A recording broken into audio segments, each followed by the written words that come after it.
ಇನ್ನೊಂದು ಕೇಸ್ ಏನು ಅಂತಂದ್ರೆ ಚಿಕ್ಕಜಾಳದಲ್ಲಿ ಮುನಿ 70 ಎಕರೆ ಹಾಕೋಣವನೆ.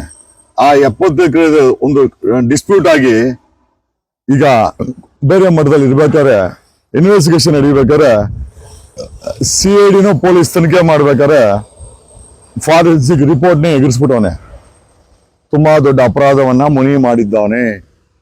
ಮುನಿ ಚಿಕ್ಕಜಾಲ 70 ಎಕರೆ ಡೀಲ್ ನಲ್ಲಿ CID ರಿಪೋರ್ಟ್ ಅನ್ನೇ ಎಗರಿಸಿರೋ MLA ಮುನಿರತ್ನ ಎಲ್ಲಿದ್ಯಲೇ?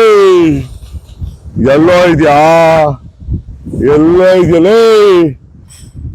ನಾಯ್ಡು, ಆಂಧ್ರ ನಾಯ್ಡು, ಆಂಧ್ರದಿಂದ వచ్చి ನಮ್ಮನ್ನ ಆಳ್ತೀನೋ?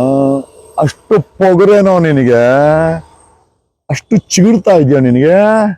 ಏನೋ ಕೊರಂಗವನಂತನಾ? ನಿನ್ನ ಐಡಿಯಾ IPS ಅಂತನಾ? ನಿನ್ಗೆ ಏನೋ MLA ಪಟ್ಟ ಆಯ್ತಂತನಾ? ಲೈ ಯಾರೋ ನೀನು, ಲೈ ಯಾರೋ ನೀನು? ಯಾಕ ಓಡೋದೆ?